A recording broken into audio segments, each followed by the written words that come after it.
Luis Henry Quiroga Núñez nació y creció en Colombia, donde se graduó como físico de la Universidad Nacional de Colombia. Fue pasante del Instituto del Telescopio Espacial Hubble en la Universidad Johns Hopkins. Realizó una maestría y un doctorado en la Universidad de Leiden, en los Países Bajos, o sea, en Holanda, y en conjunto con el Instituto de Interferometría de Larga Base en Europa, el JAIF. Actualmente Luis Henry es investigador postdoctoral del Observatorio Nacional para Radioastronomía en Estados Unidos y se encuentra afiliado con el Departamento de Física y Astronomía de la Universidad de Nuevo México en Albuquerque. Ahora, eso es lo que Luis Henry me dijo, porque Luis Henry es una persona bien modesta y no quiso decir lo siguiente. Luis Henry ocupa la Jansky Fellow, que es una de las becas más prestigiosas en el mundo de la radioastronomía, y además es un esposo y un padre muy amoroso y un amigo muy querido. Ahora, quiero enseñarles unas fotitos rapidísimo antes de que empecemos la presentación. Esos somos Luis Henry y yo cuando éramos jóvenes. Ahí estamos en Leiden, cuando fuimos compañeros un tiempo, cuando estábamos estudiando nuestro doctorado. No se está viendo esa foto, Gerardo. ¿No pasó, no pasó. Estamos viendo la primera transparencia. Perdón. Ándale, ahora sí. ¿Ahí la ven? Sí, ahora sí. A ver, ¿ahí está? Sí. Sale, entonces ahí estamos Luis Henry y yo cuando éramos jóvenes, hace un par de años en Leiden, éramos estudiantes de doctorado. La siguiente diapositiva, ¿sí se ve? No ha pasado. ¿No ha pasado? No ha pasado. Ahora sí. Ok. Es que me las está, no sé por qué están. Entonces, ahí estamos. El año pasado nos vimos en Castel Gandolfo, Italia, y estamos, bueno, si no nos reconocen, estamos yo y Luis Henry ahí afuera de lo que es ahí se ve, el Observatorio Vaticano. Entonces fuimos compañeros de una escuela que organiza el Observatorio Vaticano cada 2 años. Hemos estado en Castel Gandolfo 2 veces. Ahí estamos con el brother Guy Consolmagno, que es este señor de aquí en medio que es director del Observatorio Vaticano. Creo que ya no estamos viendo esa. No pasó. Ahora sí, ahora sí. Ok. No sé por qué no me está cambiando las diapositivas. Y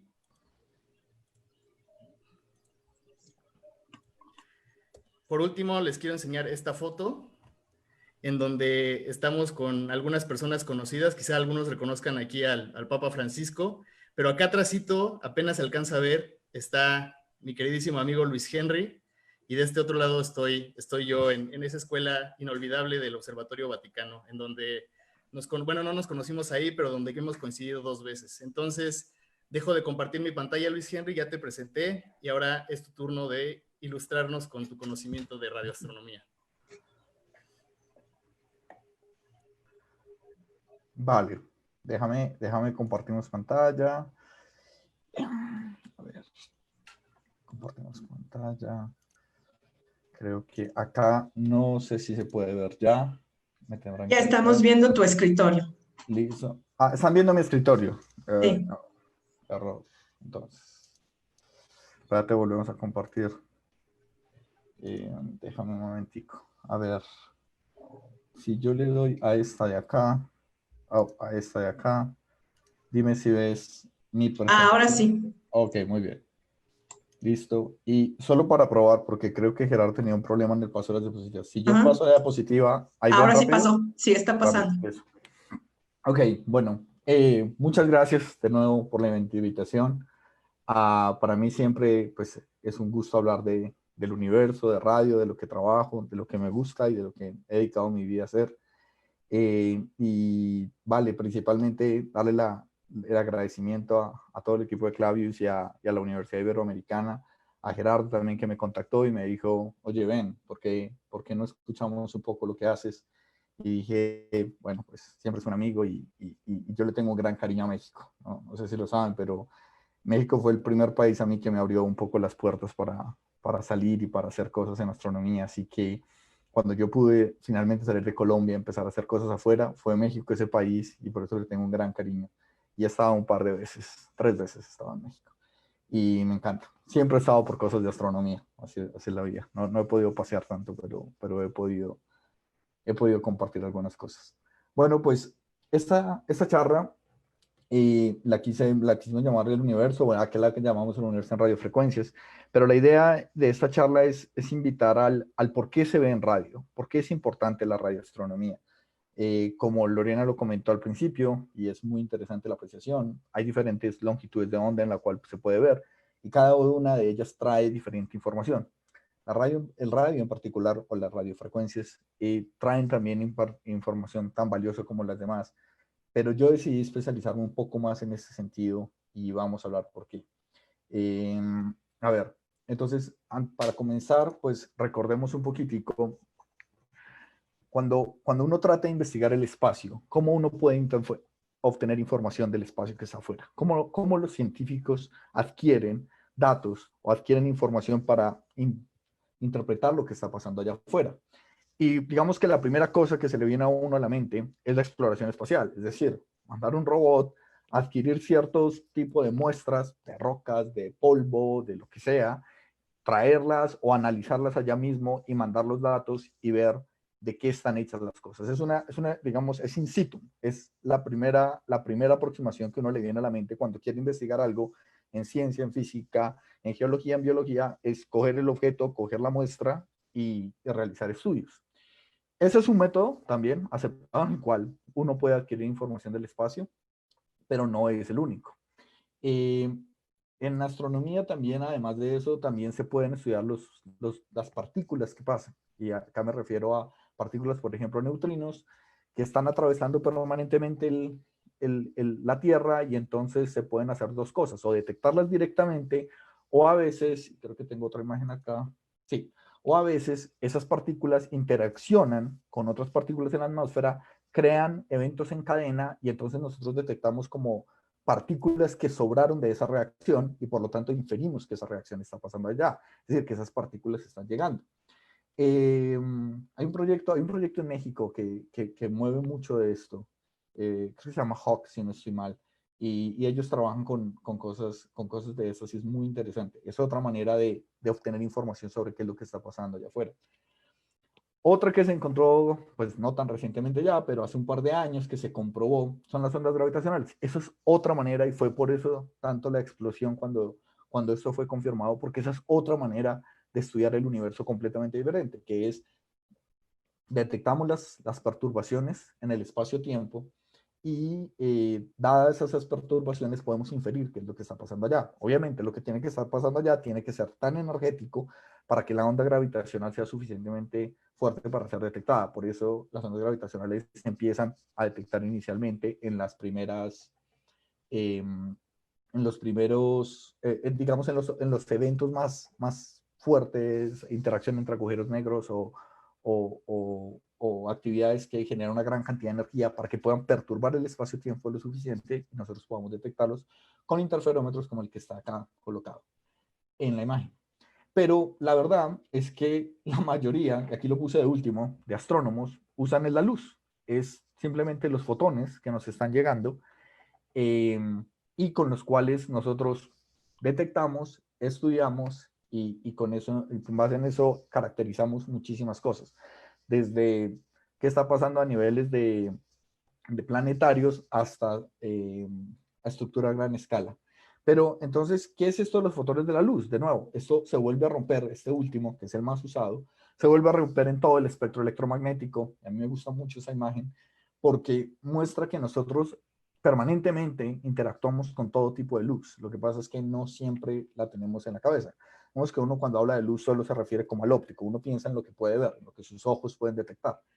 Pero la verdad es que pues hay una gran banda, empezando de rayos gamma hasta radio, donde el radio es la menos energética, y la gamma viene siendo la más energética. Y, por ejemplo, tenemos la luz visible, que es lo que vemos en el centro. Al otro lado ya tenemos infrarrojo, y entonces infrarrojo lo usamos sobre todo en nuestros controles remotos, cuando vamos a prender el televisor. La luz que sale es en infrarrojo. Utilizamos ondas de microondas. Ahí también estamos usando un tipo de ondas de radio o comunicaciones directamente de televisión y radio. Eso es en la parte poco energética o de longitud de onda más larga. Y en el otro lado tenemos ultravioleta, que es lo que nos quema del sol, y por eso tenemos que tener cuidado incluso cuando no parece que nos esté dando la luz, porque los rayos ultravioleta nos pueden llegar y nos pueden quemar. y entre más alto subimos, pues es más energético, es más peligroso, toca tratarlo con más cuidado y empezamos a encontrar incluso aplicaciones médicas. Pero nosotros trabajamos todo el tiempo, estamos usando estamos interactuando con todo el tipo de luz. Y, por ejemplo, acá damos un ejemplo esta es una imagen de uno de los detectores de un telescopio en infrarrojo llamado Spitzer. Y esto es una foto, si la tomamos así con nuestro celular, tomamos este par de fotos y obtenemos cierta información. Sabemos que el señor está al parecer manteniendo algo ahí y al otro lado vemos dos vasos. Pero, por ejemplo, si vemos la misma imagen en el infrarrojo, nos damos cuenta de que hay más información que podemos adquirir por el infrarrojo. El infrarrojo, por ejemplo, nos está dando ideas de temperaturas. Por ejemplo, en la parte de abajo de los vasos, nos damos cuenta que hay uno que está caliente y otro frío, cosa que no podíamos inferir desde la imagen en el óptico. Y lo mismo arriba, vemos que el señor tiene su mano de cierta manera y las ondas infrarrojas pudieron pasar a través de esta bolsa negra que al parecer tiene. Entonces, eso es sí un ejemplo de cómo no es tan importante, digamos, mirar solo en una banda, sino al final todas las bandas dan algo de información y siempre es importante pues tratar de unir toda esa información para reconstruir qué es lo que está pasando allá atrás. Vale, sigamos. Esto es otra imagen, por ejemplo, también una comparación muy bonita de una nube molecular llamada B68, en donde se ve la imagen a la izquierda tenemos más que todo filtros en el visual y en la imagen a la derecha tenemos filtros en infrarrojo. Cuando se vio esto, no se entendía realmente qué era lo que estaba pasando ahí. No se entendía si era un hueco, si estaba ausente de estrellas, porque ahí no hay estrellas, si el resto está poblado de estrellas. Y cuando pasamos al infrarrojo, vemos que no hay ningún problema. Ahí hay estrellas. Lo que pasa es que al parecer hay demasiado polvo interestelar, bloquea la imagen y no nos llega en el óptico, pero podemos verlas en el infrarrojo porque el infrarrojo puede pasar este tipo de polvo. Pero son ejemplos. Y por supuesto, pues llega esta imagen que es una reconstrucción, que para mí es una de las imágenes más interesantes porque que ya tiene cierta, es una reconstrucción en varias bandas, al menos desde el radio continuo arriba, cómo está distribuido el hidrógeno en la siguiente, sabemos por la emisión del hidrógeno atómico, después otra vez radio continua a 2.5 GHz, cómo está el hidrógeno molecular, o sea, el H2, formación de H2, cómo se ve el infrarrojo, medio infrarrojo, y así vamos bajando al óptico, rayos X y rayos gamma del plano galáctico. Esto es nuestra Vía Láctea vista en diferentes longitudes de onda. Y cosas interesantes uno empieza a ver que, por ejemplo, si uno ve la parte de abajo en rayos gamma, uno empieza a ver ciertos objetos que al parecer son muy luminosos, ciertos puntos, pero cuando uno empieza a subir, empiezan a desaparecer. Y de pronto en radio vuelven a aparecer o no vuelven a aparecer. Eso empieza a implicar que hay, digamos, en algunas longitudes de onda, o se está bloqueando la luz que está llegando, o puede ser que ese evento característico está emitiendo en una frecuencia en específica. Y entonces empezamos a preguntarnos, ¿por qué? ¿Por qué? ¿Qué puede estar pasando emitiendo una sola frecuencia? ¿O qué hay en la mitad que está bloqueando específicamente una de las frecuencias o las longitudes de onda y no nos permite ver más allá? Entonces, uno llega a la pregunta de, bueno, listo, esto es muy interesante y esto da la importancia del por qué hay que investigar el universo en diferentes longitudes de onda. Pero, ¿por qué específicamente el radio? Y yo les voy a tratar de explicar por qué para mí el radio fue interesante y sigue siendo muy interesante. Y no es que las otras bandas no estén mal, recuerden, todo es un complemento. Pero vamos a enfocarnos en esta ocasión en el radio. El radio, primero que nada, abarca una gran región del espectro, ¿sí? Es un factor de casi 10.000 veces, desde 20 metros hasta 0.3 milímetros, más o menos es lo que se considera el radio. Es decir, es una banda muy ancha si la comparamos con el óptico, que va de 0.8 a 0.4 micrones. Es decir, es 2 veces el factor, el otro es casi de 10.000 veces el factor. Es decir, es una banda ancha. Hay muchas cosas que pueden pasar ahí. Entonces, la primera conclusión que llegamos es que no todo el radio se puede observar con el mismo instrumento, y es muy cierto. Más adelante vamos a llegar a ver que hay diferentes detectores para cada una de las subfrecuencias dentro del radio. Pero por ahora, por ahora podemos decir, es una banda ancha y corresponde a una gran parte del espectro electromagnético. La segunda razón viene con respecto a la llegada de esas ondas a la Tierra. Entonces, acá en la parte de arriba, vemos también, esa imagen es muy interesante también porque muestra cuál es la absorción o la opacidad, mejor, esa es la palabra correcta, en diferentes longitudes de onda. Yo no sé si pueden ver mi cursor, espero que sí o no.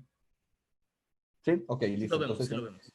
ok, entonces en estas regiones, por ejemplo, más allá del óptico, el óptico es acá donde están los colores, el arco iris, vemos que los colores, el óptico puede entrar, por eso es que podemos ver y el sol emite particularmente centrado en estas frecuencias. Pero más allá, es decir, ultravioleta, rayos X, es más complicado. La opacidad de la atmósfera empieza a bloquear toda la luz que está llegando. Después en el infrarrojo tenemos algunos como ventanitas, pero en general también es muy opaco y después se vuelve aún más. Y por eso tenemos que mandar satélites para observar allá. Si colocamos algunos satélites en el lejano infrarrojo, pues no vamos a ver nada. ¿Por qué? Porque la atmósfera está absorbiendo todo. Y lo mismo pasa con rayos gamma y rayos X. Pero en el radio, y aquí pueden ver este hueco que se arma acá, esta ventana, parece que nuestra atmósfera, o no parece, lo que estamos viendo es que nuestra atmósfera deja pasar y entonces nosotros podemos detectar ondas de radio. Es decir, no hay ninguna interferencia, o hay, pero no es tan fuerte como en las otras bandas. Y eso nos permite construir telescopios o radiotelescopios en el suelo. Y eso tiene muchísima ventaja respecto a cualquier otra banda, porque mandar telescopios siempre va a ser complicado, es una banda ancha, no hay tanta opacidad, y esa es una de las ventajas de observar en radio. Después, acá lo que quiero mostrar, por ejemplo, es realmente qué tanto afecta la atmósfera. Si uno se pregunta, bueno, está bien, pero por ejemplo en el óptico también llega hasta acá. ¿Qué tanto realmente hace la atmósfera? La verdad es que daña muchísimo las imágenes. Para mostrarles un ejemplo, en la parte izquierda, las dos imágenes de la izquierda fueron imágenes tomadas, no recuerdo el nombre de esta región, pero fueron imágenes tomadas desde el telescopio Subaru en Hawái. Es un telescopio de 8 metros de diámetro, es un telescopio grande para ser óptico. Y en el lado derecho tenemos la misma región, el mismo, lo que se llama campo de visión, con el telescopio espacial Hubble, que solo tiene 2.4 metros, es decir, es menos de la mitad, incluso casi un cuarto de lo que es el otro, y vemos la diferencia en la calidad de imagen que se alcanza a producir. El Hubble alcanza a resolver muchísimas más cosas siendo un telescopio más pequeño. ¿Y cuál es la única diferencia? Uno está en el espacio y el otro está en la Tierra. Es decir, la diferencia fundamental acá es la atmósfera, es la destrucción de las imágenes por la atmósfera. Los fotones se ven afectados por la atmósfera y por eso se distorsionan. Entonces, la atmósfera afecta mucho y tener una banda en la cual no parece haber eso, pues, digamos que crea ciertas ventajas en términos científicos. Ahora bien, viene algo muy importante y por eso quiero explicarlo con esta imagen acá y es la resolución. La resolución también empieza a ser un factor importante cuando uno intenta adquirir imágenes astronómicas. Y entonces vemos aquí la misma imagen con diferente resolución. Creo que ahorita que estamos todos interactuando con internet, pues sabemos qué tan mal uno se da cuenta cuando uno reproduce un video en YouTube, cuando la resolución es mala, porque simplemente uno no puede resolver cosas fácilmente, se ve todo pixelado, y entre mayor resolución haya, pues mejor es la imagen. Y entonces vamos a aplicar básicamente el mismo concepto en imágenes astronómicas. Y lo que vemos es que en general para un telescopio, llámese telescopio, la resolución que viene haciendo aquí teta en la ecuación, viene representado sobre lambda sobre d, lambda siendo la longitud de onda y d siendo el diámetro de tu telescopio. Es una ecuación muy sencilla, pero funciona muy bien. Y el primer problema que encontramos es que lambda, la parte de arriba, en el óptico, nosotros queremos que esta ecuación sea lo más pequeño posible, es decir, que el delta sea muy pequeño. Al ser muy pequeño podemos resolver cosas muy pequeñitas. Eso nos está dando, por ejemplo, cuando vemos una imagen cuando nosotros vemos al cielo, así con nuestros ojos, y vemos una única estrella, es muy probable que esa estrella de hecho sea binaria, es decir, que sean dos, pero nuestros ojos no alcanzan a resolver esos dos puntos. Es a eso a lo que nos referimos. Ese delta, entre más pequeño sea, dice que podemos, digámoslo así, como hacer más zoom con nuestro instrumento para poder distinguir dos objetos. Entonces, un problema que tenemos en radio es que, como esto depende de la longitud de onda, entre la longitud de onda sea grande, y es lo que pasa en el radio, que son las longitudes de onda más grandes, pues o sea, el diámetro del radiotelescopio tiene que ser inmenso para poder tener una buena resolución. En óptico o en otras frecuencias mucho más altas, en otras longitudes de onda más altas, más bajas o frecuencias más altas, este problema no se tiene, pues porque lambda es pequeño. Entonces, en óptico con un telescopio de unos 8 metros, 10 metros, ahorita se está trabajando para hacer el extremadamente grande telescopio en Chile de la ISO, que está programado para ser 30 metros o más, y entonces son telescopios grandísimos, y como su longitud de onda es el óptico, pues digamos que pueden obtener una muy buena resolución. Y eso es un problema que tenemos en radio, al lado derecho, ¿sí? Tenemos que hacer superestructuras para poder igualar las resoluciones de otras bandas. Y pues bueno, esto no fue ningún problema, entonces vamos a crear megaestructuras para solucionar eso. Y eso es lo que se ha hecho. Entonces acá hay un par de telescopios, están telescopios en Australia, Parkes, el Greenback Telescope, acá tenemos abajo a la derecha Arecibo de 300 metros de diámetro, y por supuesto tenemos el gran telescopio milimétrico en México, en Sierra Negra, que es otro telescopio que también observa en negro, que también observa en radio. Y acá centrado tenemos el telescopio de Cerdeña en Italia. Todas estas megaestructuras se hicieron ¿para qué? ¿Por qué es tan grande de nuevo? Porque necesitamos buena resolución. Y la única manera de obtener buena resolución, según la ecuación anterior, dado que nuestra longitud de onda blanda arriba es bajo, es que el D sea muy grande, es decir, que el diámetro de nuestro telescopio sea grande. Por eso se deben hacer estas megaestructuras. Pero, bueno, acá tenemos una imagen de Arecibo, que para mí pues ya era bestial la cantidad. Y ahorita acaban de terminar, o sea, es una imagen viejita, pero acaban de terminar el FAST en China, que es de 500 metros. Entonces los chinos dijeron, nosotros queremos hacerlo más grande que el de Arecibo, y entonces vamos a hacerlo de 500 metros. Ya imaginémonos la dimensión. Estamos hablando de un telescopio que es medio kilómetro de telescopio. Y está funcionando, y tocó sacar a 2 pueblos cercanos porque no se podía por la interferencia, pero bueno, se hizo y está funcionando. Y está empezando a obtener las primeras imágenes. Pero estas son las cosas que toca hacer para obtener radio. Eso era hasta donde pues podíamos hacer para tratar de competir en términos de resolución. Recuerden, resolución es la calidad de la imagen para resolver objetos. O si la quieren ver, no obtener imágenes pixeladas, tocaba construir megaestructuras. Y ya vamos a ver qué pasa con eso. Por ahora quiero mostrarles que, si ustedes se fijan, echemos un poquitico para atrás, Arecibo, la mayoría de ondas llegan, rebotan en este plato gigantesco de acá de 300 metros y van acá a estructuras más pequeñas. Si echamos un poquitico para atrás, vemos que todas tienen detectores. Acá, por ejemplo, este detector está un poco fuera de foco porque el plato no es completamente, es un poco como ovalado, como que no es simétrico, y entonces deflecta todos los fotones en radio a esta región. Y ahí lo que se tiene son diferentes instrumentos. Acá, si uno entra a esa región ahí, y lo que uno encuentra es que para cada una de las bandas, acá empieza desde 1 a 2 GHz, se va a llamar la banda L, y acá está L, esto es el que lo detecta, y entre más arriba vas en frecuencia, más pequeñito es cada uno de los detectores. Es decir, aunque nosotros digamos que radio, que es una sola banda, realmente hay que colocar varios instrumentos ahí porque cada uno está cogiendo fotones en diferente frecuencia. Y aún así es capaz de abarcar una gran cantidad de frecuencias comparadas con otras bandas. Bueno, pero volvamos a nuestro problema, y es, por ejemplo, vamos a hacer una comparación en esta tablita sencilla.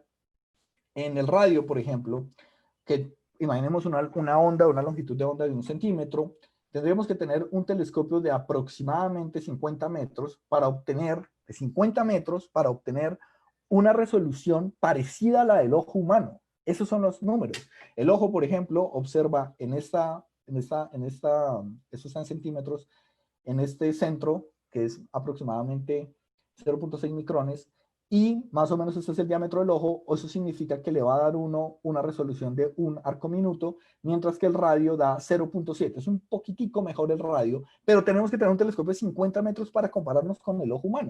Y ni hablar del Hubble. El Hubble, comparado con un telescopio de 50 metros, solo tiene 2 metros el Hubble, tiene una resolución casi 100 veces mejor, ¿sí? Entonces, ahí es donde decimos, bueno, el radio va perdiendo, y es el peor de todas las bandas porque no puede obtener resolver imágenes tan buenas. Y entonces, ¿cómo podemos hacer para mejorar esto? Y entonces viene un poquitico de teoría, y eso se desarrolló por allá en los años 60, y fue una técnica llamada la interferometría. ¿Qué significa esto de interferometría? Interferometría simplemente dice que la luz de cualquier banda, cuando llega, tiene una componente de amplitud, no quiero ir a las ecuaciones, y tiene una componente de fase, digamos así. Y acá vemos cómo están alternando los campos eléctricos y magnéticos cuando fluye la luz. La luz es una onda electromagnética. Lo que pasa es que en general, cuando estamos en el óptico, lo que usamos sobre todo son CCDs, como en las cámaras de nuestros celulares. ¿Y qué es lo que hace el CCD? El CCD funciona, abre el obturador, recolecta los fotones, esos fotones hacen reacción con algunos metales en nuestra cámara y después, cuando reaccionan, son recolectados básicamente. Se recolecta y se lee la imagen. ¿Qué quiere decir esto? Que entre más luminoso sea el objeto, obviamente eso satura nuestros detectores. Y hablando en términos físicos, un poco echando para atrás, nosotros con detectores en óptico podemos medir la amplitud de la onda, pero perdemos información sobre la fase. Eso es lo que está pasando en los ópticos, pero funcionan y son capaces de generar imágenes.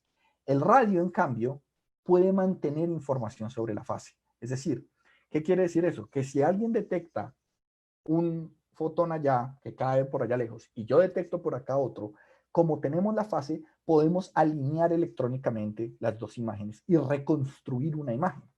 Y esa técnica se llama interferometría. Fue desarrollada en los años 60 y es la base actual de todos los arreglos de radiotelescopios que hay en el mundo.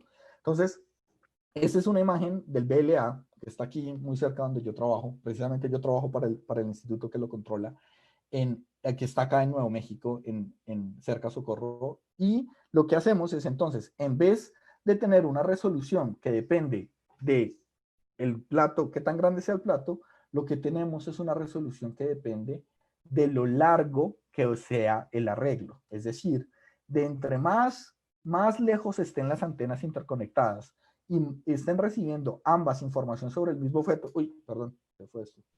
Estén recibiendo información del mismo objeto, podemos entonces reconstruir una imagen con una resolución tan buena como si tuviéramos un radiotelescopio así de grande, de lado a lado. Y entonces esto cambió completamente la situación para el radio. Y entonces, por ejemplo, acá en otra imagen, para mostrar el ejemplo, está lo que se llama la Red Europea de Radiotelescopios, algunos de los telescopios de la red europea. Y si todos están interconectados, que es lo que se hace, nosotros reproducimos como si tuviéramos un telescopio así de grande como Europa. Y eso fue lo que le dio la ventaja al radio, ¿sí? Comparado con cualquier otra. Ya ahora, con conectar varios radiotelescopios, podríamos incluso hacer un telescopio, en términos teóricos, la resolución sería tan buena como si tuviéramos un telescopio de grande como la cara del planeta Tierra completo. Y bueno, los alemanes y los rusos también dijeron que lo queremos más grande y entonces mandaron una radioantena al espacio, hicieron intercomunicación con ella para poder hacer una antena de grande casi de la distancia de acá a la luna o cosas así incluso más. Entonces, todas esas cosas se pueden lograr. ¿Por qué? Porque existe la interferometría y funciona sobre radio. Porque radio, pues por lo que hemos visto, en radio los fotones podemos detectar la fase de los fotones y los podemos corregir electrónicamente para poder sumar las cantidades de diferentes antenas y así reproducir una imagen grande. Este, por ejemplo, es un ejemplo de una de las antenas. Esto es en el Westerbork Synthesis Radio Telescope, queda en Westerbork, en Holanda. Una de las antenas, después aplicando algunos métodos para mejorarla, y ahora, eso es un arreglo de 14 antenas. ¿Cómo se ve la imagen con una antena? Es el punto que tenemos a la izquierda. Y cuando colocamos las 14 antenas en diferentes locaciones a mirar, eso es lo que obtenemos. Entonces, sí se mejora muchísimo. Pasamos de un punto a casi detalles sobre esta galaxia, por ejemplo. Entonces, esto simplemente es mostrando de que entre más telescopios tengamos, es mucho mejor, pero en principio el radio permite jugar con eso sin necesidad de hacer un telescopio súper grande. Creo que me bloqueé, ya volví. ¿Todo bien? Listo, seguimos. Ahí te vemos. Bueno, si quieren empezar a botar preguntas, me dicen. La cosa es que esta interferometría fue tan interesante y fue un gran hallazgo en su momento que en el año 74, por eso, se dio el Premio Nobel de Física para este trabajo, que permitía el desarrollo de todo este campo, y adicionalmente nos daba muchísima más información. Bueno, y entonces ya no nos conformamos con tener un par de telescopios conectados acá, sino empezamos a crear lo que se llama el Global VLBI. VLBI son las siglas de Very Large Baseline Interferometry, Very Large Baseline Interferometry, que es interferometría de larga base, de muy larga base. Y entonces empezamos a encontrar que podemos unir todos los telescopios que están en el mundo, radiotelescopios, y empezar a crear una imagen completa. Y es lo que se hace. Entonces, todos estos radiotelescopios reciben, todos apuntan hacia un sitio, reciben toda la información, y la información va a un punto central en donde hay un correlador que recibe toda la información y conecta todos los radiotelescopios, alinea todas las imágenes para poder reproducir la imagen final. Este es uno de los correladores que funciona en Europa. Era donde yo estaba metido en Holanda cuando trabajaba allá, y ahora me vine para el correlador que está acá en Estados Unidos, pero básicamente es la misma entidad, solo que una es una europea y la otra es acá de los Estados Unidos.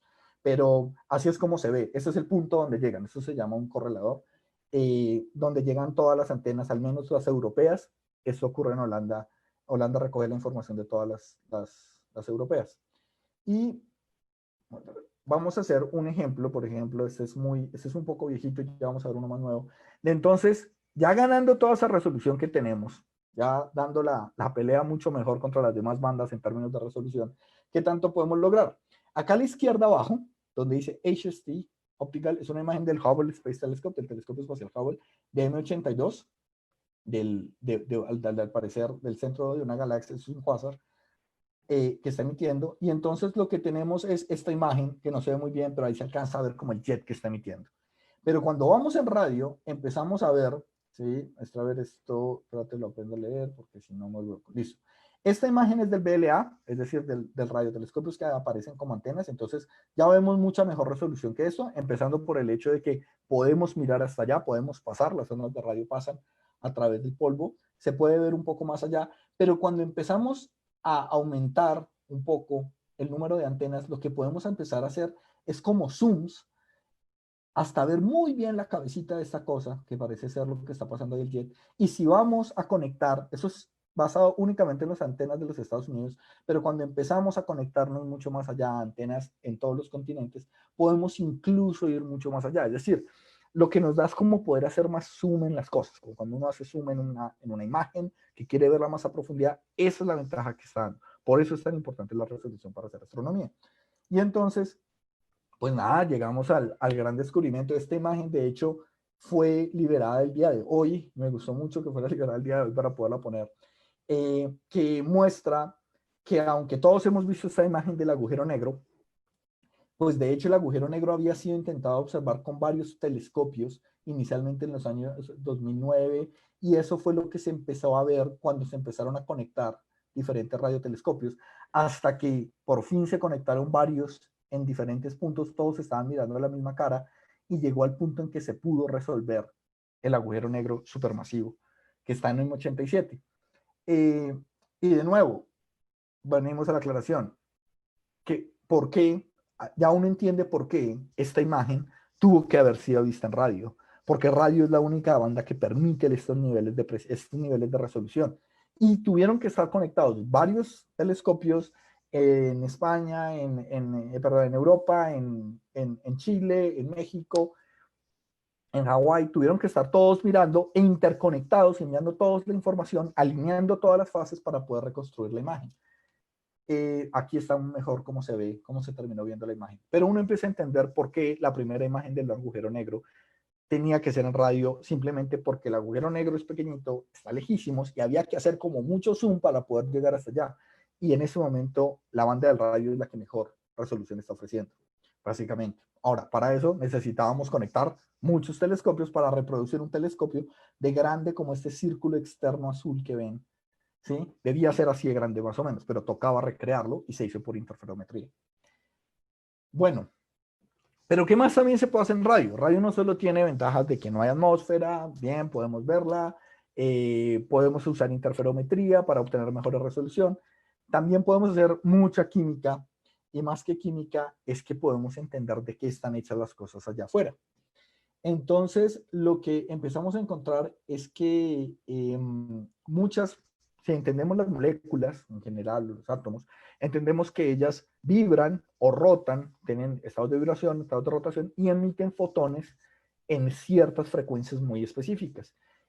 Algunas caen en el óptico, otras caen en el infrarrojo, otras caen en el radio, y en el radio hay muchísimas de esas. ¿Qué quiere decir eso?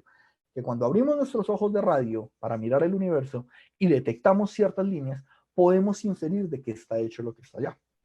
Y eso pues es una gran ventaja. ¿Por qué? Porque permite estudiar la composición de objetos fuera.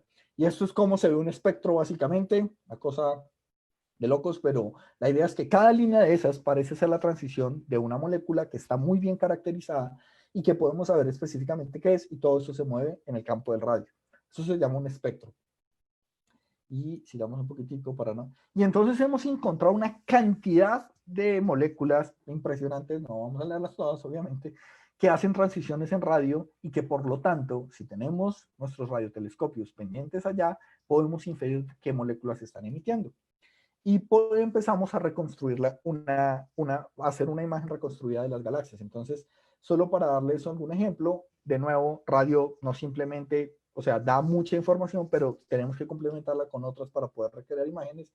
Esta es una imagen de Messier 81, es una galaxia espiral, y nos está diciendo que en azul tenemos el hidrógeno atómico, en verde tenemos emisión a 8 microns, 24 microns, que viene siendo infrarrojo, y perdón, es que hay diferentes, pero bueno, básicamente es una reconstrucción en azul en radio y en verde rojo más en el infrarrojo, y empezamos a ver cosas diferentes que empiezan a cambiar. Pero aquí lo dice arriba, hidrógeno neutro, una de las cosas más importantes también en el radio es que lo que hemos visto es que el universo parece tener muchísimo hidrógeno, parece ser el componente principal. Y si las transiciones del hidrógeno, la mayoría están pasando en el radio, pues es el que más información nos puede dar sobre la cantidad de material que haya. Esa es otra de las razones del por qué es útil el radio. Por ejemplo, acá en la izquierda tenemos una imagen muy viejita de 3 galaxias. Es una imagen en placa fotográfica, no tengo ni idea cuántos años tendrá, pero tendrá varios ya, donde se ven 3 galaxias. Pero cuando la vemos en la línea de 21 centímetros, que es una de las líneas del hidrógeno neutro, empezamos a ver de H1, de la transición de hidrógeno hiperfina, lo empezamos a ver que esas galaxias no simplemente están ahí, sino están interactuando. Esos son tipos de cosas que nos puede traer. Como ven, ahí hay material moviéndose entre ellas, cosa que en el óptico, pues a primera vista no podemos deducir una cosa de esas. Ni siquiera tenemos una imagen de distancia en esto, pero al menos en óptico, en radio, empiezan a solucionarse este tipo de cosas, porque nos está mostrando la distribución del hidrógeno neutro, que empieza a ser el elemento que empieza a dominar en el universo. Y entonces, bueno, esta es otra imagen de todas las cosas que se pueden ver en hidrógeno, y empezamos a trazar muy bien brazos espirales, presencia de barra y demás características de muchísimas galaxias. Este también es ya un survey que se hizo, un mapeo que se hizo de galaxias espirales en radio. Pero no solo el radio, también, por ejemplo, el dióxido de carbono, el monóxido de carbono también hace transiciones, y empezamos a ver, por ejemplo, en la izquierda ven una imagen en óptico de M51, y en derecha vemos una de cómo es la distribución de monóxido de carbono. Y entonces empezamos a preguntarnos, por ejemplo, ¿por qué este brazo de acá parece estar muy luminoso acá? ¿O qué significa que haya distribución de monóxido de carbono? Al parecer son regiones mucho más frías en las galaxias, y entonces empezamos a mirar en el óptico a ver qué es lo que puede estar pasando acá, que acá de pronto no estamos viendo. Todos esos son informaciones complementarias de nuevo, pero da razón de que el radio, además de eso, nos está dando información sobre elementos específicos, porque hay muchísimas transiciones que pasan en el radio. Bueno, ¿qué más les puedo mostrar acá? Pulsares. Bueno, acá tenemos a Jocelyn Bell en uno de los primeros interferómetros creados para tratar de estudiar unos objetos extraños en su época que parecían tener pulsos, con pulsos literalmente muy periódicos. Y entonces el primero de ellos lo llaman LGM1, haciendo literalmente referencia a Little Green Man 1, o sea, hombrecito verde número 1. ¿Por qué? Porque era demasiado curioso en esa época que estuviera llegando algo como tan preciso, dando pulsos tan precisos, y entonces empezamos a decir, ¿será vida extraterrestre? Y entonces, pues, obviamente llama la atención, pero pues empezamos a investigar este tipo de objetos que también que se caracterizan mucho en radio, que tienen mucha emisión en radio, y empezamos a encontrar que no, de hecho son estrellas de neutrones, son remanentes después de las explosiones de supernova que se dan, esos objetos parecen quedar, son pequeños, pero tienen fuertes campos magnéticos y entonces cuando están rotando tan rápido que cuando apuntan un poco a la Tierra como que recibimos como si fuera un faro, como si fuera un faro dando vueltas, ahí nos va pegando el periodo y por eso es que hacemos la detección en radio. De nuevo, esta es otra de las aplicaciones, los pulsares, y los pulsares en su momento fueron también revolucionarios porque el primer exoplaneta detectado, que además ayudó también a caracterizar un poco a dar una prueba más de la relatividad general en los años 90, el primer exoplaneta detectado fue alrededor de un pulsar y obviamente radio estuvo involucrado y entonces eso trajo otro premio Nobel en el año 93. Acá vemos a los dos hombres disfrutando porque pues se acaban de enterar. Pero básicamente esto fue otro descubrimiento en el radio y que ha traído más investigación muchísimo, sobre todo en términos de pulsares. Y viene otro proyecto que para mí es muy importante, que se llama el proyecto SETI, que yo lo he seguido, me parece interesante porque ellos tratan de buscar inteligencia extraterrestre, básicamente. Y aunque la cosa parece como esotérica y cosa del Área 51 y esas cosas, pues realmente no es así, realmente es una comunidad científica muy seria que realmente cree en la existencia o espera la existencia o quiere probar o totalmente negar la existencia de vida más allá de nuestro planeta y entonces empiezan a buscar, a tratar de buscar, tratan con este proyecto, lo empiezan a iniciar y una de las conclusiones que llega a esta comunidad, que es muy interesante, es que se supone o se espera que si llega a haber una vida inteligente más allá, esa vida se comunique con nosotros a través de radio. Y entonces uno dice, ¿cómo así? Pues si ese llega a ser el caso, pues deberíamos tener todos puestos la oreja ya a esperar a ver si detectamos algo. Ahorita con estas semanas, con la detección de la fosfina en Venus, pues digamos que se reactivó otra vez la idea de que de pronto hay un poco de vida más allá, pero esto ya va a vida inteligente, o sea, esto no se queda a vida microbiana que no ha sido probada de nuevo, la fosfina simplemente es una molécula que está en la atmósfera de Venus y vamos a ver hasta dónde tiene implicaciones orgánicas, pero al menos esto si ellos van un paso más allá y dicen, no, si hay vida inteligente, se comunicaría en radio. Y la pregunta es, ¿uno cómo puede llegar a una conclusión de esas, no? Y es que el radio, de nuevo, presenta ciertas ventajas que si hay otra especie, uno esperaría que también pudieran comprenderlas, que llegara a emitir este tipo de ondas. La primera es que, como lo vimos, el radio es la emisión menos energética y por lo tanto es la emisión que menos consume. Y entonces uno empieza a comprender por qué la televisión o la radio, por qué nosotros nos comunicamos en radio, de hecho, sobre todo a largas distancias, porque es la comunicación que implica menos costos al ser menos energética. Otra de las características es que nuestra galaxia está llena de polvo y gas que distorsiona cualquier clase de cosas, cualquier clase de luz, pero en radio, la luz en radio o las ondas de radio pueden pasar todo ese centro galáctico que puede estar lleno de polvo y demás cosas. Es decir, el radio parece llegar más lejos sin necesidad de tantas interrupciones por el hecho de que tiene una longitud de onda más larga. Entonces decimos, mire, si mandamos una señal en radio o si alguien manda una señal en radio, se implicaría la idea de cuál fue. Primero, que llegue lo más lejos posible, entonces que no hayan casi interrupciones, tiene que ser en radio, que no requiera muchísima energía para hacerlo, poca energética, eso también garantiza que llegue también más lejos. Y tercero, y es esto también muy interesante, y es las fuentes de radio son raras, es decir, cuando se ve una fuente en radio, cuando hay algo alumbrando en radio, siempre se mira y se caracteriza qué es decir, cuando los astrónomos estamos observando una región del espacio y tenemos ciertas emisiones de radio, ya sabemos por medio de la frecuencia qué debe ser lo que está emitiendo. Si algo apareciera que no parece estar como en lo que conocemos, pues digamos que pondríamos muchísima más atención, porque ya hemos caracterizado el resto y algo adicional que no debería estar pasando, porque como hemos caracterizado muchísimas moléculas y muchísimas transiciones, pues no debería haber ninguna pasando ahí. Entonces, eso incrementa un poco los chances de que sea en radio la comunicación. Incluso hay una región, eso es en frecuencia, eso es una imagen en frecuencia y arriba en ruido de temperatura se llama esto. Hay una región que se llama el hueco del agua o el water hole, que tiene una transición del hidrógeno y una transición del OH, ¿cierto? Y entonces acá están las dos líneas de transición. Se espera que si llegara a haber una emisión, nosotros al menos la haríamos en esta región que parece estar muy callada, es decir, no hay muchas transiciones acá. Y pues también con el hecho de que H más OH es H2O y es agua y nosotros somos hechos de agua y es nuestra fuente de vida. Entonces se cree incluso que en esta región es donde parece más probable que si una raza alienígena investigara, encontraría este hueco, no hay muchas emisiones, solo hay dos líneas, el resto no hay nada, el resto está callado, no está pasando nada, ahí es el momento donde toca emitir porque es probable que nos detecten más fácil.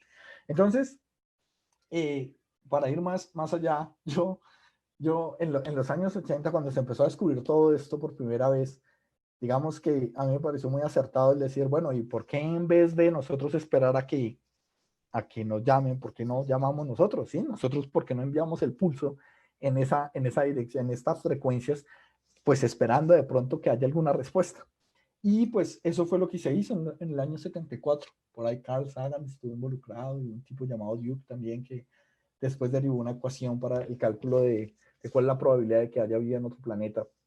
Pero realmente a 2.3 GHz con el telescopio de recibo se mandó un arreglo en el año 74, como unos pulsos, como imagínense, como clave de muerte, como tú, así, y eran en total 1679 de esos.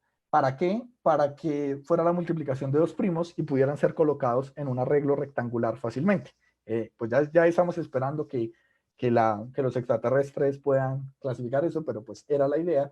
Y entonces, esto yo lo veo como que fue como escribir un tweet en el sentido en que en esos 1679 pulsos, ¿qué vamos a escribir? Tenemos que decir de todo. Tenemos que decir, aquí estamos, las direcciones para llegar. Bueno, tenemos que describir generalmente nuestra existencia. Y entonces, eso fue lo que tratamos de hacer. Y entonces se creó esta cosa. Este fue el arreglo que se mandó. Y eso se mandó en blanco y negro. Los colorcitos están puestos es para guiar nuestro ojo.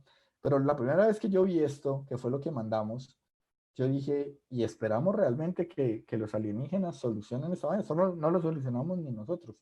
Pero bueno, pues cuando uno empieza a mirar, realmente sí tiene mucho sentido. Yo lo empecé a entender, pero dije, hey, no es tan fácil entenderlo. Y entonces empezamos a mirar cada una de estas cosas que mandaron.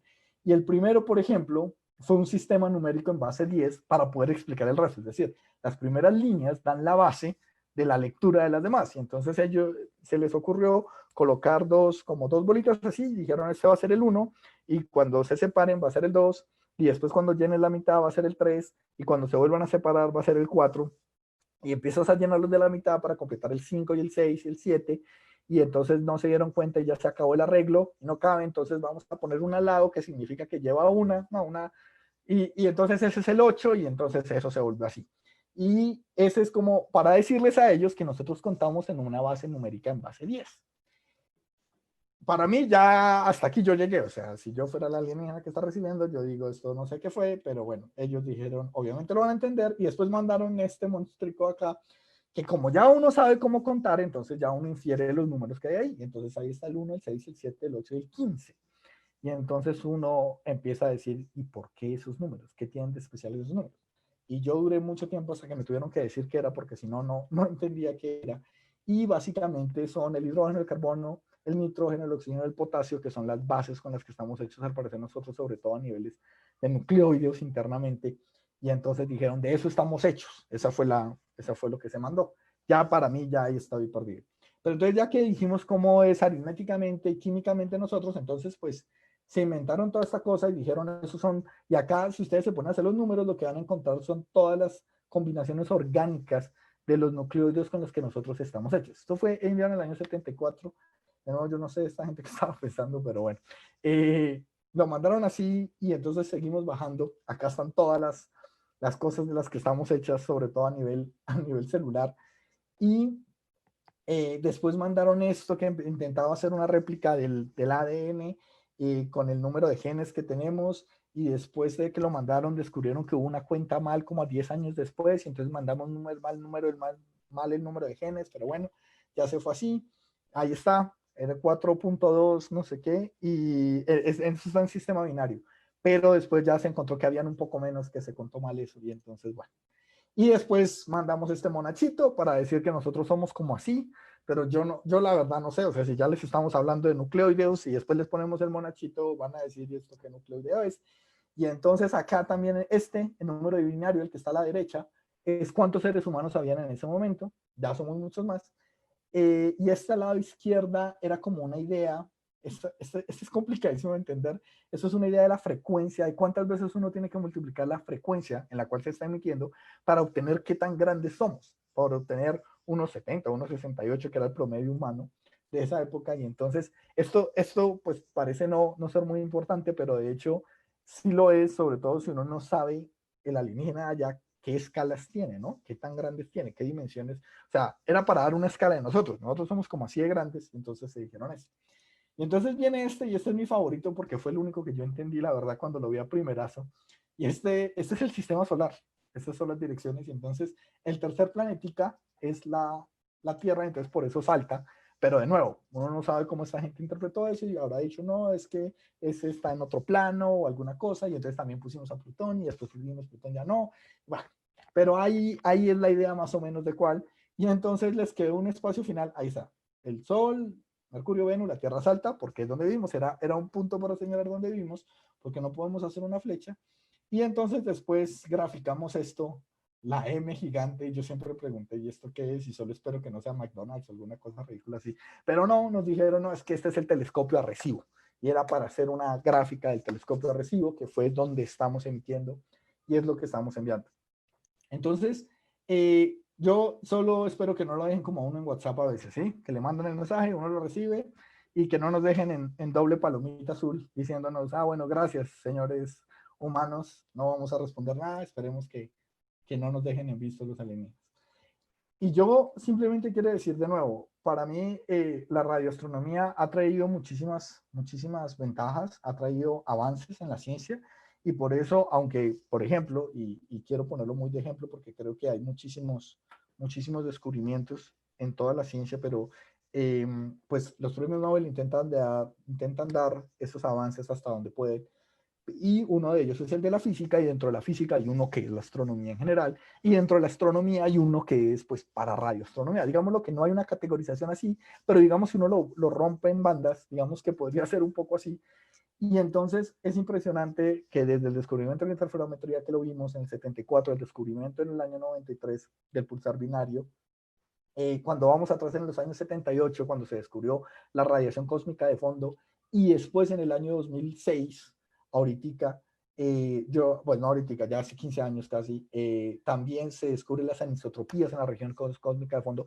Todo esto fue completamente hecho con datos de radio, y cada uno de ellos, 4 descubrimientos por ahora, han sido galardonados con premios Nobel. Y pues, de nuevo, quiero quedar al final con la imagen de que por ahora nos sigue como retumbando la cabeza a muchos, que es esta imagen del agujero negro, que de nuevo vino en radio, vino por interferometría y empieza a usar todos esos descubrimientos de antes y a construir sobre descubrimientos y a empezar a entender un poquitico más dónde venimos y dónde vivimos. Y de nuevo, para mí, todo eso fue lo que yo entendí, encontré interesante en el radio en los momentos en los que iba estudiando y me iba dando cuenta, y por eso pues digamos que me casé un poco con esta banda, aunque no hay ningún astrónomo actualmente que se limite a una banda, todos tenemos que saltar, buscar, hacer colaboraciones, aprender de otros instrumentos para ver cómo construimos, pero digamos que uno siempre tiene una banda con la que más trabaja, y pues para mí es el radio, y por eso estoy acá haciendo radio. Y yo creo que espero no haberme pasado mucho, ¿cierto? Pero quiero dejar la charla ahí, y de nuevo, muchísimas gracias a toda la gente que está escuchando desde todos los lados. Mucha gente me escribió cómo vamos a estar por ahí, y pues veo una cantidad de gente conectada en Zoom y otra cantidad en Facebook, y de verdad, muchísimas gracias por su atención.